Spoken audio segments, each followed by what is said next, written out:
नमस्कार फ्रेंड्स, आज का टॉपिक बहुत रेलेवेंट है। टॉपिक है how to find happiness within us as per the Bhagavad Gita.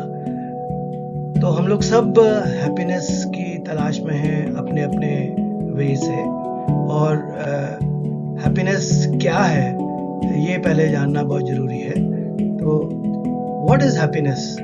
इसका अलग अलग लोगों ने अलग अलग सोचा है कि मेरे लिए तो ये हैप्पीनेस है, बट जनरली अगर हम पूरी रिसर्च के साथ बात करें तो happiness is a choice. It is a inner journey often found in simple everyday moments. कड़ी चावल खाने में हैप्पीनेस हो सकती है, टेनिस खेलने में हो सकती है, ट्रैकिंग में हो सकती है, दोस्तों के साथ गप करने में हो सकती है। It is definitely not in money, power और फेम और एनी अदर मेटेरियलिस्टिक थिंग्स। आप अच्छे से अच्छी गाड़ी खरीद लो, बंगला खरीद लो, उसमें हैप्पीनेस मिलना पॉसिबल नहीं है। बहुत सारे लोग इसको मानेंगे नहीं, बोलेंगे कि भाई हमें इसको डिस्कवर करने दो कि आप जो बोल रहे हो सही है कि नहीं। तो सब अपनी डिस्कवरी खुद कर सकते हैं, बट अल्टीमेटली इस राह में ही पहुंचेंगे कि जितना हमें इन चीज़ों को ज़्यादा हम पाएंगे, मनी, पावर और fame, the more elusive happiness will become. So this is something which has been said, and many famous quotes, जैसे अब्राहम लिंकन ने कहा है कि most folks are about as happy as they make up their minds to be। जो हमारे mind में हम decide कर लेंगे मुझे कितना हैप्पी होना है, उतना ही आप हैप्पीनेस पाओगे। दलाई लामा जी कहते हैं कि happiness is not something readymade, it comes from your own actions. हमारे हाथ में ही है हैप्पीनेस, ये कहीं बाहर नहीं छुपी है। गौतम बुद्धा जी कहते हैं कि there is no path to happiness. ये कोई ऐसा नहीं है कि आप ऐसे ऐसे करो तो हैप्पीनेस हो जाओगे। Happiness itself is the path. Aristotle ने सबसे जो प्रोफाउंड थॉट हमें शेयर की है कि happiness is meaning and purpose of life. हम सबकी लाइफ का जो मीनिंग है, जो पर्पस है, वो हैप्पीनेस है। हम सब अपनी लाइफ में इसी की तलाश में हैं। The whole aim and end of human existence is this happiness।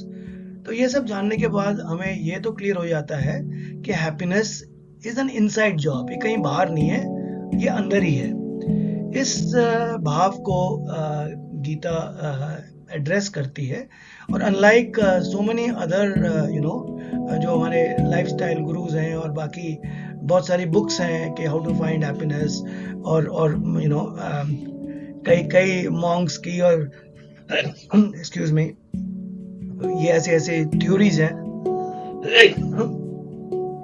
So but it is only by Gita that you will understand कि हैप्पीनेस एक तो आपके अंदर है, वो हम रियलाइज कर रहे हैं, बट पानी कैसे है। तो the steps in which to find happiness, ये हम डिस्कस करेंगे। ऐसे तो गीता में, पूरे गीता में बहुत बार इसका जिक्र आएगा, बट स्पेसिफिक वर्सेस हैं चैप्टर 3 और 5 में, जो हम इनको यूज करके ये आज का प्रेजेंटेशन आपको दिखा रहे हैं। सबसे पहले अगर हमें हैप्पीनेस को अपने अंदर खोजना है तो हमें ये देखना है कि जो सोर्स ऑफ हैप्पीनेस है वो क्या है। सबसे पहला कि सोर्स इनर सेल्फ है। तो जैसे गीता में लिखा है चैप्टर 3 वर्स 17 में कि that happiness, that joy arises from atmarati, delighting in one's own self, कहीं बाहर नहीं है। सेकंड, फिर सेल्फ सफिशिएंसी में है। The person is atmatripta, fulfilled within, not dependent on objects. बाहरी कोई भी मेटेरियलिस्टिक चीजों से उसकी हैप्पीनेस वो नहीं है। जो डिपेंडेंट उसकी हैप्पीनेस है वो उसके ऊपर ही है। एक इनर लाइट चैप्टर 5 वर्स 24 में हमें बताती है कि हैप्पीनेस जब एक्टिविटीज में हम करेंगे तो एक इल्यूमिनेशन जो हमारे अंदर से एक जॉय और एक हमें इल्यूमिनेशन दिखेगा। आपने देखा है कि बहुत सारे हमें व्यक्ति दिखेंगे जिसको हम मिलते ही हमें एक रिस्पेक्ट की भावना आती है, उनसे और मिलने की इच्छा करती है, तो उनके मुंह में और उनके पर्सोना में एक बहुत बड़ा तेज है। तो ये जो इनर लाइट उनके अंदर जग रही है और हमें एक्सपीरियंस हो रही है, वो उस सोर्स ऑफ जॉय जो उन्होंने अपने अंदर पाया है उसी को दर्शाती है। Then freedom from external crutches. तो हमें अगर फाइंडिंग हैप्पीनेस विद इन ये वाली जर्नी करनी है तो हमें किसी की प्रेज, किसी की वैलिडेशन की जरूरत नहीं है, हमें पोजेशंस की जरूरत नहीं है, सर्कमस्टेंसेस के ऊपर डिपेंडेंट नहीं है कि हम अपने में ही कंप्लीट हैं, तभी हम we can find happiness within. तो ये तो एक पहला इम्पोर्टेंट स्टेप था। इसमें गीता हमें एक्सप्लेन कर रही है कैसे हमें आगे बढ़ना है। जब इस पाथ में हम चलेंगे तो हमारी इमोशनल स्टेट कैसी हो, हमारा माइंड स्टेबल होना चाहिए, इमोशंस स्टेडी होने चाहिए, बिकॉज हमने आउटकम से अपने आप को अलग कर दिया है, कर्मण्येवाधिका हमने अपने आप जीवन में डाल दिया है, और सारे कर्म जो हम कर रहे हैं वो एक हवन में आहुति डालने के समान है। तो इसलिए हमारा माइंड स्टेबल है, काम जॉय है, क्वाइट, डीप और सेल्फ रिन्यूइंग है हमारी जो एक्सपीरियंसेस है हैप्पीनेस को पाने का, और नॉन रिएक्टिव है। ये सबसे इम्पोर्टेंट और डिफिकल्ट है। कुछ भी हमें आउटसाइड सर्कमस्टेंसेस या कोई भी हमें ऐसा चीज मिलती है जिसमें हम इमीडिएटली रिएक्ट कर देते हैं, चाहे वो प्रेज हो या ब्लेम हो, हमें उसमें डिस्टर्ब नहीं होना है और अपने जो संतुलन है, जो हमारा इक्विलिब्रियम है, वो इक्विपॉइस रहना है, इक्वानिमिटी रहनी है। डुअलिटीज ऑफ लाइफ, कभी ठंडा कभी गर्म, कभी सुख कभी दुख आते रहेंगे, पर हमें उसको रिएक्ट नहीं करना है, हमें एक ही समभाव में चलना है। दूसरा, हमारे इमोशनल स्टेट की बात करें तो इनर वार्मथ है, एक हमारे में नेचुरल फ्रेंडलीनेस है। हम सबको ऐसा देख रहे हैं कि सभी में भगवान है और भगवान सभी में है, तो ये एक इनर कंटेंटमेंट है, हमें किसी का राग द्वेष ये नहीं है, तभी हम इस इमोशनल स्टेट को एक्सपीरियंस कर पाएंगे। थर्डली, जैसे हमारी रिलेशनशिप इस धरती पे है, तो हमारी रिलेशनशिप्स सोसाइटी में, फैमिली में, फ्रेंड्स में रहती है, तो सबसे पहले हमें ये करना है कि हमारी रिलेशनशिप नॉन कॉम्पिटिटिव हो। हमें किसी से कंपटीशन नहीं करना। किसी ने जैसे बताया भी गया है कि कैंसर, जो माइंड का कैंसर है, वो कंपेयर, क्रिटिसाइज और कंप्लेन से आता है। हमको उस जर्नी में नहीं जाना, हमको किसी से राइवलरी नहीं है, और हमने अपने को ही सेल्फ सफिशिएंट बनाना है। जो कंपैशनेट की भावना है वो हमारे इवन सबकॉन्शियसली आ जाए, इस तरह की हमारी रिलेशनशिप हर एक बंदे से, चाहे हमें अच्छे से जानता हो या हमारे अननोन भी हो, हमें अपना बिहेवियर कंपैशनेट रखना है। ये बड़ा इम्पोर्टेंट है कि हमें अपना कंपैशनेट बिहेवियर और लविंग रिलेशनशिप रखने के बाद भी डिटैच रहना है। हमारे बहुत सारे फ्रेंड्स हैं जो इस रिलेशनशिप में बंध गए हैं। कोई मदर्स हैं, वो अपने ड्यूटीज में और अपने सन्स डॉटर्स में एकदम बंधी हुई हैं। वो अपने जो टाइम उनको स्पिरिचुअल जर्नी में करना चाहिए वो कर नहीं पा रही हैं। तो हमें ये नहीं है कि हम उनको प्यार कम करेंगे, बट हमें थोड़ा सा डिटैच रहना है। हमें अपनी जर्नी खुद करनी है। सनातन धर्म का जो मेन उद्देश्य है वो अपनी डिविनिटी को पहचानने का है, और आत्मा और परमात्मा की जो एक करने की जर्नी है वो हमें बर्थ बाय बर्थ उसको कम करनी है, और फाइनली मोक्ष का हमें टारगेट होना चाहिए। तो हमारी ये इंटरेक्शन बहुत सारा खराब इसलिए भी होती है कि हम एक्सपेक्ट करते हैं कि मैंने इसके लिए इतना सारा किया और मुझे रिस्पेक्ट, लव या एप्रिसिएशन नहीं मिला, और यही कारण है कि फिर हम जो हैप्पीनेस खोज रहे हैं उसको हम डिस्ट्रॉय करते हैं खुद ही। तो ये एक बहुत बड़ी गीता का लेसन है जो हमें इम्प्लीमेंट करना है। None of this my friends going to be easy, at least we know what is to be done. अगर हमें ये पता ही नहीं हो कि क्या करना है, then we are throwing stones in the dark. तो अभी हमें पता है क्या करना है, और धीरे धीरे ये ऐसा तो है नहीं कि हम स्विच ऑन ऑफ करके ये कर पाएंगे, but yes the journey will take us nearer to that place। दूसरा, अगर हम रिलेशनशिप जो फर्स्ट वाली भी पॉइंट थी उसी की एक कॉर्डलरी है कि नो नीड टू प्रूव। हमें नहीं प्रूव करना कि मैं तुमसे ज्यादा स्मार्ट हूँ, मैं तुमसे ज्यादा नॉलेजेबल हूँ, मैं तुमसे ज्यादा ताकतवर हूँ। ये जो रिलेशनशिप है वो ऑथेंटिक है, हमें सभी की भलाई सोचनी है, और ट्रांजैक्शनल नहीं है कि भी लेन देन वाला रिलेशनशिप नहीं है, जीरो सम गेम जो हम अपने कॉर्पोरेट लाइफ में देखते हैं कि भाई किसी का गेन तभी होगा जब किसी का लॉस होगा, वो रिलेशनशिप के इस जर्नी में नहीं आती है। हमें कोई भी इंटरेक्शन में गेन ही सबका करना है और उससे हमारा लॉस भी नहीं होगा। जो हमारा कर्म का एक्शन है, जो हमारे एक्शन का स्टाइल है, उसमें गीता के हिसाब से हमें सेल्फ मोटिवेटेड एक्शन चाहिए, इनर इंस्पिरेशन नॉट कंपल्शन। हमें कोई गीता में सारा कुछ बोलने के बाद भी लास्ट चैप्टर में कृष्ण जी अर्जुन को कहते हैं कि तुम्हारा जो मन में आता है, जो तुम्हें अच्छा लगता है वही करो। उन्होंने पूरे गीता में कहीं भी कमांडमेंट नहीं दिए हैं जैसे कोई अलग रिलीजन्स में है।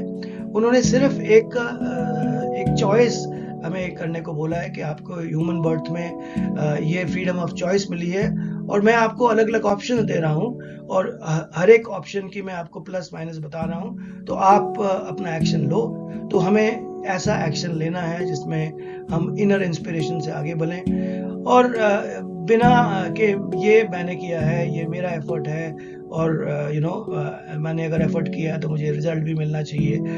ये जो आई मी माई सेल्फ वाली जो हमारी वीकनेस है, उससे हमें आगे बढ़ना है। हमारा वर्क पर्पसफुल होना चाहिए। बहुत सारे लोग समझते हैं कि जबकि हम कैरियर में हैं तभी हमारा वर्क पर्पसफुल है, उस समय तो हम किसी कॉर्पोरेट के लिए काम कर रहे हैं और ज़रूरी नहीं है कि वो corporate in the larger scheme of things कोई पर्पसफुल काम रिजल्ट कर रही होगी। यस, उससे बहुत जनों की जीवी रोटी भी चल रही होगी, बट आपका purposeful work in the corporate, outside the corporate, while you are working, while you are retired, हर समय रह सकता है। तो वो पर्पस क्या हो इसमें, it is similar to working in the zone of your ikigai. तो जो जिस चीज में आप थोड़ी सी आपकी जो स्किल सेट है वो नॉर्मल स्किल सेट से ज़्यादा है, चाहे वो कुछ भी हो, म्यूजिक में हो, पेंटिंग में हो, और मान लो वो स्किल सेट की इस संसार में ज़रूरत है और उसमें आपको करने में मज़ा भी आता है, तो यही आपका पर्पस होना चाहिए। ये तीनों जन का अलाइनमेंट। इकिगाई में फोर्थ जो सेगमेंट है वो है the action should be able to give you some finances. तो मैं उसको हटा रहा हूँ। तो गीता के हिसाब से वो हमें ये तीनों की अलाइनमेंट हो तभी हमारा लाइफ पर्पसफुल हो सकता है। Fourth is optional but not mandatory. जो हमारा एक्शन का स्टाइल हो वो स्पॉन्टेनियस और जॉयफुल हो। कोई हम अपने आप को हम सब बहुत बड़े स्कीमची सोचते हैं। Let God be the schemer.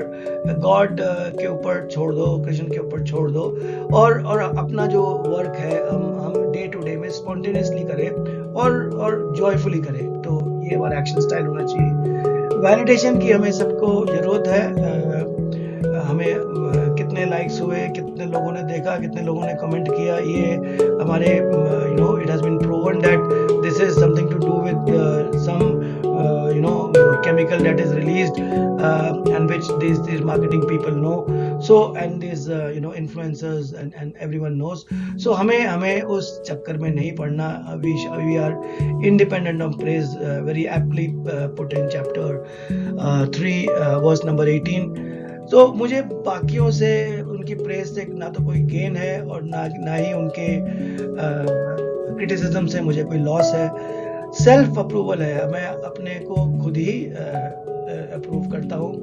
तो इनर स्टैंडर्ड्स हैं, पब्लिक ओपिनियन से बहुत सारे हमारे जो ओपिनियंस हैं, अनफॉर्चुनेटली ये व्हाट्सएप यूनिवर्सिटी और ये जितने भी न्यूज़ चैनल्स हैं वो हमें एक तरह की सोच करने पे मजबूर कर रहे हैं और हम blindly like sheep we are following and getting into the trap. हमें अपने खुद के एनालिसिस, इनर स्टैंडर्ड्स करके एक धारा बनानी चाहिए, एक पाथ अपना ही तय करना चाहिए।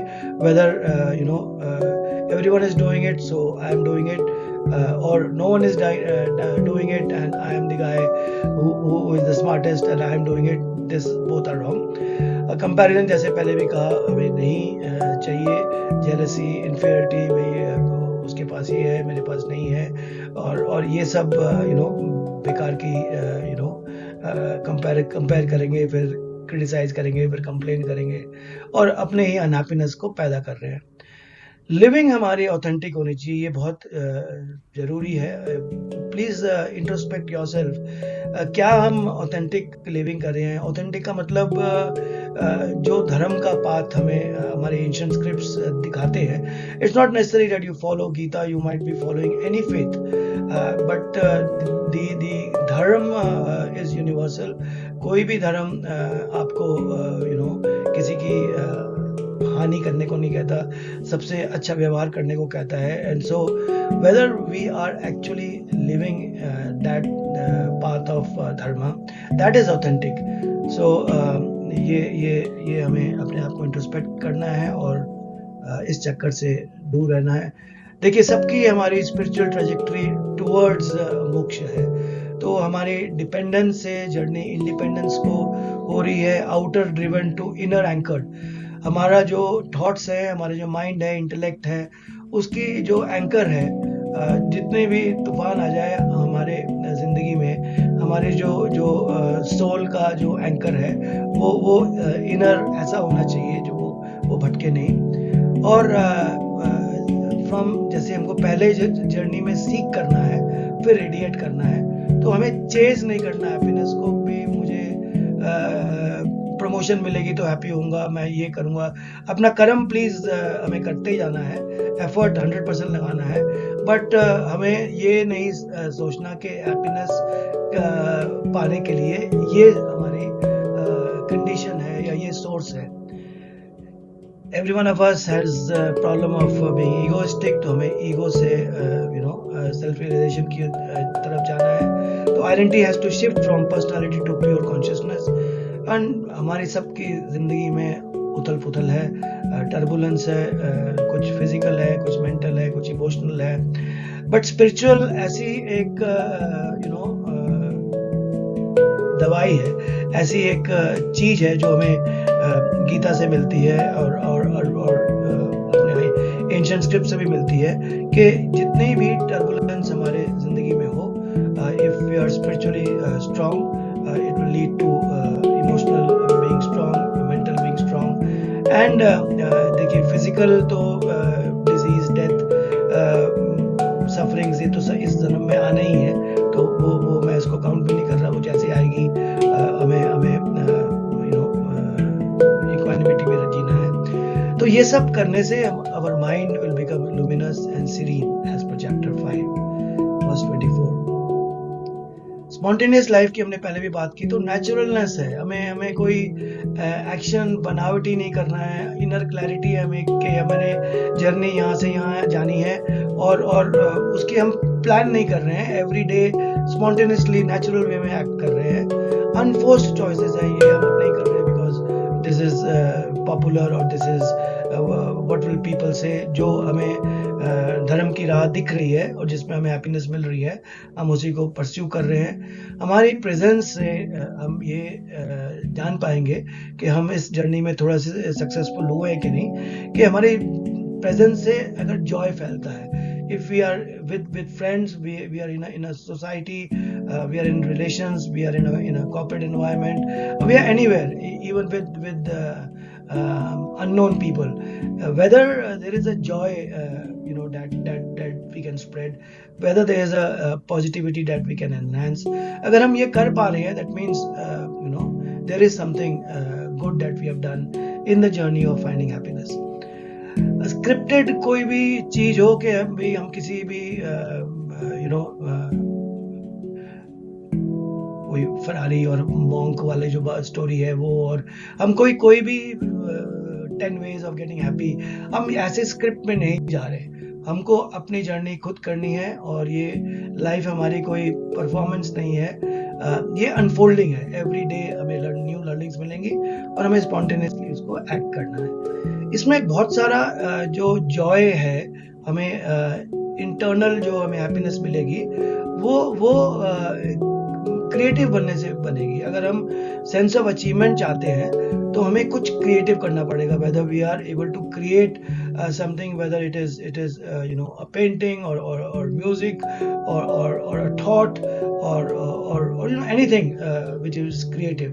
So हमें creativity जब आएगी हमारे अंदर, again if you are in that zone of ikigai in which you are better than most and you are able to find joy in doing that activity, and that activity is required by people at large, they gain from it, then that activity could be anything. It could be tennis, or it could be trekking, it could be swimming, जो भी आपको करना है, but उसी activity में आपको कुछ creativity आएगी, आपकी थिंकिंग ओरिजिनल आएगी। जब आप चिंतन करोगे तो कोई आप आइडिया को इमिडिएट नहीं कर रहे हो, और इनर आपको जब I am telling you from experience, I never knew when I left corporate life that I will go through this journey of music and then startups and then spirituality, but वो एक के बाद एक आते जाता है। आपके अंदर बहुत सारा रिसोर्स छुपा हुआ है जो हमें पता नहीं है, और जैसे ही आप ये हैप्पीनेस की जर्नी स्टार्ट करते हो, तो वो आपको वो जो खजाना अपने अंदर है, जो हुनर आपके अंदर है, वो suddenly you start tapping into that resource. Playfulness आएगी, आप सीरियसनेस नहीं होगी, आप हर एक चीज एक्सप्लोर करोगे जॉयफुली, और सेल्फ एक्सप्रेशन है, आप ऑथेंटिसिटी से अपना एक्सप्रेशन फ्लो कर सकते हो। आपको कौन क्या कहेगा, अगर मैं ये बोलूं तो वो क्या सोचेगा, आप उस चक्कर में नहीं पड़ रहे हो। तो ये सब अगर हम स्टेप्स करेंगे तो I am sure we will be transcending into this path of finding happiness within us. May Krishna guide you in your pursuit of happiness. My best wishes. If there's anyone that needs to interact with me on a personal one-to-one basis, I'll be so happy to interact. Thank you. God bless.